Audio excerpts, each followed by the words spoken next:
भक्त कभी क्रोध नहीं करता। अगर भगवान का भक्त कभी क्रोध ना करे तो समझ लेना ठाकुर जी की उस पर कृपा है। अगर क्रोध करे तो समझ लेना अभी कम, हम पे कम है। कोशिश तो करते हैं कम हो कम हो, कह देते हैं अभी तू हम पर कृपा नहीं कर रहा, जिस दिन करेगा आप बीमार हो जाएंगे।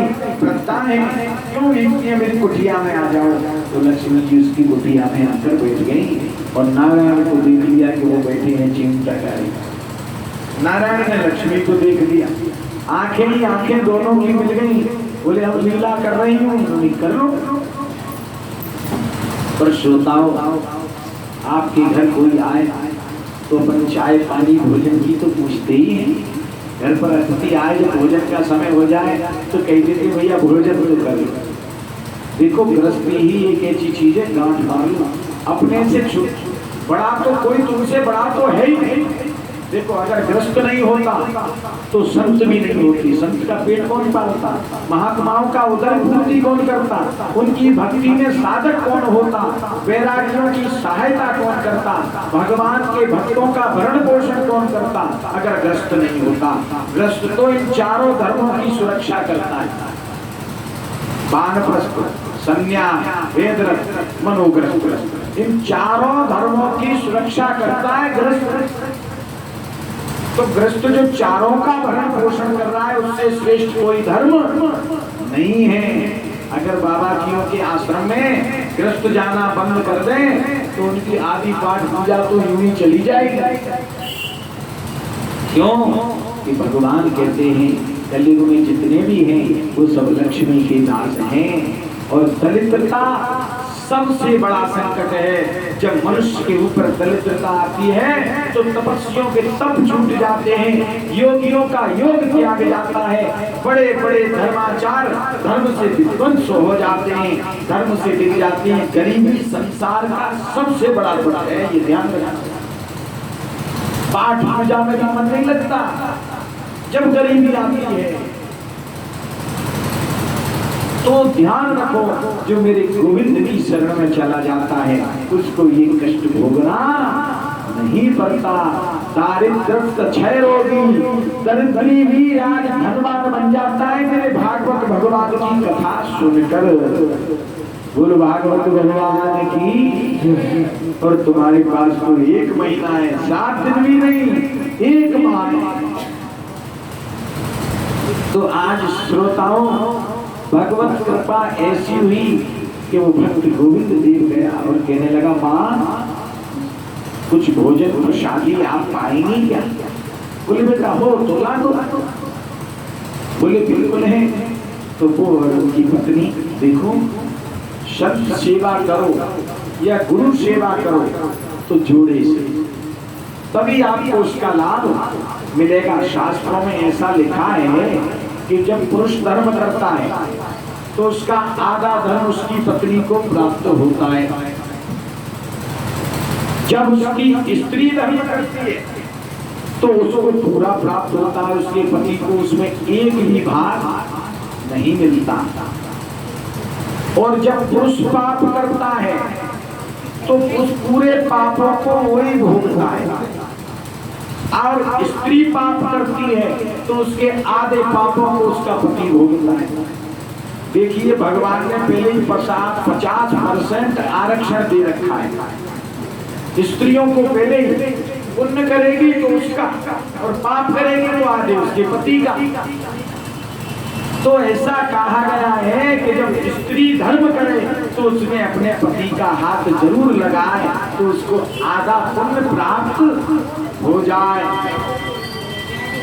बोल भागवत भगवान की। तो आज दोनों लक्ष्मी जी के पास गए, भोजन प्रसादी ठाकुर जी का भोग लेकर। लक्ष्मी जी ने कहा देखो बेटा भोग तो मैं ले लूंगी पर मैं अपने पात्र में लेती हूँ, दूसरे के पात्र में भोजन नहीं करती हूँ। बोले जैसी आपकी इच्छा भैया, प्रसादी तो पाएंगे। हाँ। लक्ष्मी जी ने सोने की थाली, सोने का गिलास, सोने की कटोरी, सोने की चम्मच, रत्न जड़ जिसमें हीरा माणिक मोती आदि रत्न जड़ रहे। भक्त को कोई मतलब नहीं, भोजन करा दिया। बोले भैया और चाहिए कि नहीं चाहिए? बोले भाई रुक जा, इस थाली का क्या करूं? तो नारायण का भक्त बोला गोविंद देव आपकी थाली है भैया, आप भर लो, हमें क्या मतलब है इस थाली में? बोले नहीं, मेरा एक नियम है, जहां मैं भोजन करती हूँ वहीं ये भोजन की थाली में जोड़ देती हूँ। भक्त ने कही भैया आपकी राजी है, पर मैं आपकी ये प्रसादी की थाली नहीं लूंगा।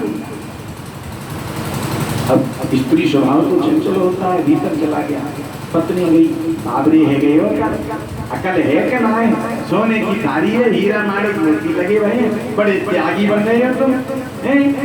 लीलो लीलो थाली में क्या जा रहा है? नहीं मैं नहीं।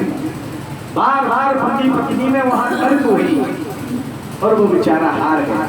तो कहने लगा तेरी इच्छा हो तो तू ले ले, पर मैं तो नहीं लूंगा। वो गई भटकर और थाली उठा लाई और कहने लगी भैया अब तो रात्रि हो गई है, एक आध दिन और रुक जाओ, अब रोज मिलेगी थाली। दोपहर में फिर भोजन, जहाँ एक समय भोजन होता था पत्री नारायण में, आज 3 या 5 समय भोजन और भोजन और भोजन। मैया भी पाए और थाली दे, मैया पाए और थाली दे, और वो भी सोना चांदी बटोर कर धरती चली गई। भगवान के भक्त ने कहा कि देख अच्छी बात नहीं है, लोभ अच्छा नहीं होता है, लोभ पाप की तरफ ले जाता है, तू लोभ मत कर। पर बोका मानने वाले ऐसे बहुत समय मैया जब रात्रि होने लगी तो मैया ने कहा बेटा अब मैं जा रही हूं। बोले माँ अब रात्रि का समय है, आप कहाँ जाएंगी? यहाँ निवास करो। बोले नहीं बेटा, जब तक तुम्हारे घर में वो चिमटा वाला रह रहा है तब तक मेरा स्थान नहीं है, जब तक वो बाबा जी घर में है तब तक मैं नहीं रहूंगी। बाबा जियों में और मुझ में 36 का आंकड़ा है। तो बोली अच्छा, और बाबा जी को हम चलता कर दें तो मैं रह लूंगी। अब अपने पति के पास गई कि देखो ये महात्मा जी हैं, इनको निकालो जहाँ से, मैया रोज रहेगी, रोज सोने के थाल हीरे जवाहरात मोती माणिक देगी, निरोग धन आवे हो और बाद से अपन संत सेवा करेंगे। बोले बाबरी भगवान ने हमें बहुत कच्ची दी है, आज संत सेवा करने ही तो हम बद्रीनाथ आते हैं। नहीं मानी, जबरन हाथ पकड़कर पति का ले गई और महात्मा जी के पास पहुंच गई।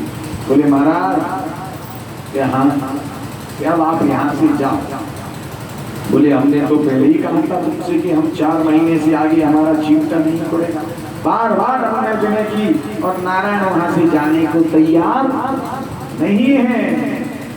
भगवान का भक्त भगवान के हाथ जोड़कर करा। बोले महाराज अब मेरी यहाँ नहीं चल रही है, तुमने अधिकारी इतना दे दिया, डांट सकता नहीं, मार सकता नहीं, अगर मैं इसको मारूंगा तो तुम उठ जाओगे। जिस घर में स्त्री को प्रताड़ित किया जाता है उसके हाथ का तो उसके पितृ भी पानी नहीं पीते, भगवान तो बहुत बड़ी बात है। जिस घर में स्त्री दुखी होती है उस घर के पितृ भी उसका तर्पण नहीं लेते। ये मैं नहीं कहता, ये भागवत पुराण कह रही है। अब वो डांट भी नहीं सकता तो उसको अपने पितरों के नाराज होने का डर, मारे तो भगवान के नाराज होने का डर। बाबा तो बड़ो गलती सा रहने और हाथ जोड़कर खड़ा रहा, तीर सा खड़ा रहा। नारायण लक्ष्मी की तरफ देखने लगे कि देख मेरा भक्त अभी भी खड़ा है पर उसके मुंह से आवाज नहीं निकल रही है। तुम स्त्री हो तो स्त्री को आकर्षित नहीं कर सकती धन के द्वारा, ये ध्यान रखना। स्त्री पर कभी प्रसन्न नहीं हो सकती, कभी भी, क्योंकि वो उसको देख के देखा कैसी बढ़िया साड़ी पहनी आई, ज्यादा धन आई हो और ज्यादा गोरी हो तो बात देख के चल निकल ज्यादा सुंदर लगे। स्त्री से कभी प्रसन्न नहीं होती जैसे पुरुष से सभी प्रसन्न नहीं होता। तो अब क्या हुआ, वहां तो योग माया को आदेश और दे दिया उन्होंने कि चलो भगवान की जो काशी है योग माया, लक्ष्मी जी ने उसे और कब्जे में ले लिया। बार बार बहस हुई तो उस भक्त की पत्नी ने वो चिमटा यूं उखाड़ दिया। लो महाराज आप तो कह रहे थे 4 महीने में उखड़ेगा, ये तो 1 सेकंड में उखड़ गया। भगवान वहां से चले गए हैं, भक्त रोता रह गया है, पछाड़ खा गया है। बेहोश हो गया, उसको अपने शरीर की सुध नहीं रही।